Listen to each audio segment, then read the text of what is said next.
Hello moms to be there, welcome back to my channel.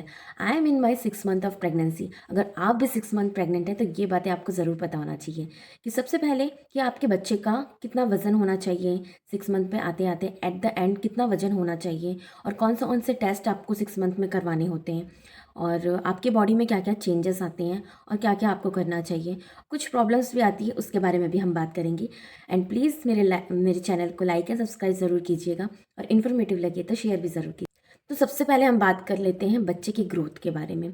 अब तक आपका 6 month आ चुका है, तो सब 6 मंथ में आपके बच्चे का हाइट जो है 7 to 12 इंच बढ़ जाता है। मतलब स्टार्टिंग में आपका रहेगा 7 and at the end 12 inch तक आपकी बच्चे की लंबाई हो जाती है। सेकेंड, आपके बेबी का वेट कितना होना चाहिए। वेट आपके बेबी का 500 ग्राम से लेके 900 ग्राम के अंदर हो सकता है। अब आपके बच्चे के लंग्स भी बन चुके हैं, जो कि मतलब फुल्ली डेवलप नहीं है, वो धीरे धीरे डेवलप हो रहे हैं। एंड बाकी भी ऑर्गन्स जो है वो डेवलप हो रहे हैं। अब आपके बच्चे की हियरिंग पावर बहुत अच्छे से डेवलप हो चुकी है। अब वो बहुत अच्छे से बाहर की आवाज़ों को आइडेंटिफाई कर सकता है, mother father and environment atmosphere. इसीलिए कहते हैं आफ्टर 6 मंथ, अगर अभी तक आपने इतना इतना ध्यान नहीं दिया है तो अब जाके आप आगे ध्यान दीजिए कि अच्छे एनवायरनमेंट में रहें, अच्छा एटमॉस्फेयर रखें, ताकि बच्चा आपका अच्छा अच्छा सुने। अब बात कर लेते हैं कि मॉम्स के बॉडी में क्या क्या चेंजेस होते हैं। फर्स्ट ऑफ ऑल, आपका बेबी बम अब बहुत अच्छे से दिखने लगेगा। एंड स्ट्रेच मार्क्स की आपको प्रॉब्लम होगी। तो स्ट्रेच मार्क्स के लिए आप ऑयलिंग वगैरह कीजिए, जो मैं हमेशा बोलती हूँ कि अगर अभी से आप 3rd मंथ से ही, अगर सेकेंड थर्ड मंथ से ही अगर आप ऑयलिंग करेंगे तो आपको स्ट्रेच मार्क्स नहीं आएंगे। और अगर थोड़े बहुत आते भी हैं तो धीरे धीरे चले जाते हैं। तो अगर स्टार्टिंग से अगर आप केयर करेंगे तो ये प्रॉब्लम आपको नहीं फेस करनी पड़ेगी। एंड स्ट्रेच मार्क्स आपके टमी में आ सकता है, लेग्स पे आ सकता है, आपके ब्रेस्ट में आ सकता है, हिप्स में आ सकता है। तो अच्छे से ऑयलिंग कीजिए। वैसे तो बेबी मूवमेंट किसी किसी को, जैसे मुझे 3rd मंथ से ही थोड़ा थोड़ा फील होने लगा था, तो किसी किसी को 5 मंथ्स, किसी किसी को 6 मंथ। तो 5 मंथ्स में ऑलमोस्ट बेबी मूवमेंट फील होने लगता है, बट 6 मंथ में आते आते आपको बेबी मूवमेंट बहुत अच्छे से फील होने लग जाता है। क्या है आपका वेट गेन। अब आपका वेट भी स्पीडली गेन करेगा, क्योंकि आपके बच्चे का वेट गेन करेगा तो आपका भी वेट गेन करेगा। तो उसके कारण आपके बैक में प्रेशर पड़ेगा तो आपको बैक पेन होगा, टमी में प्रेशर पड़ेगा तो आपके वेट के कारण आपका पैर दर्द होगा। तो ये सब आपको फेस करना पड़ेगा after 6 month. And second trimester में ये होता ही है, मुझे भी प्रॉब्लम होती है बैक पेन की। तो इसके लिए यही है कि आप वॉक कीजिए, एक्सरसाइज कीजिए। अब आपको भूख भी ज़्यादा लगेगी, क्योंकि बेबी का ग्रोथ अच्छा हो रहा है, आपका भी ग्रोथ हो रहा है। तो स्पीडली ग्रोथ के कारण आपका वेट और आपके बेबी का वेट, दोनों का वेट गेन होगा।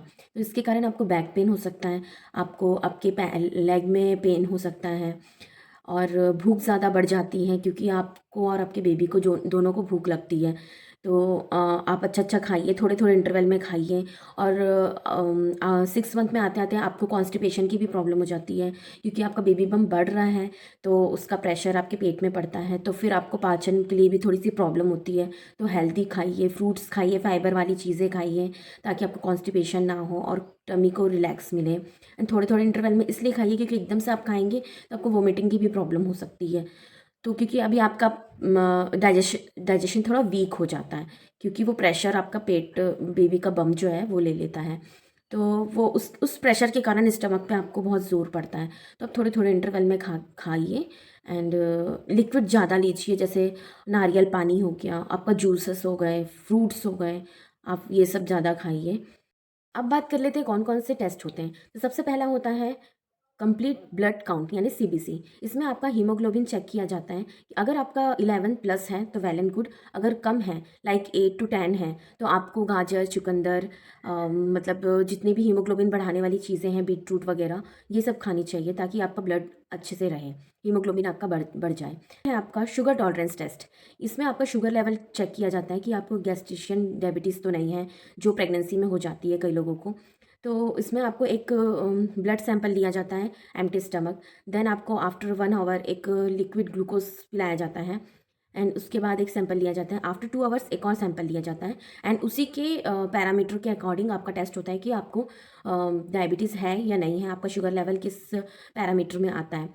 तो फ्रेंड्स और एक्सरसाइज ज़रूर कीजिए एंड वॉक आपको ज़रूर करना है, ताकि आप लंबे समय तक मतलब एक जगह अगर बैठ रहे हैं तो पैर लटका के मत बैठिए, क्योंकि उससे स्वेलिंग आ जाती है। 6 मंथ के बाद आपका जो बॉडी वेट है बहुत हैवी हो जाता है, तो उसके कारण आपको पैर में स्वेलिंग वगैरह की प्रॉब्लम फेस करनी पड़ती है। अगर आप सोते भी हैं तो पैर के नीचे तकिया रख के सोइए, थोड़ा ऊंचा करके, ताकि आपके पैरों में जो है वो प्रेशर ना पड़े और आप रिलैक्स होके सो सकें। तो फ्रेंड्स, ये थी कुछ इन्फॉर्मेशन जो 6 मंथ में होती है। एंड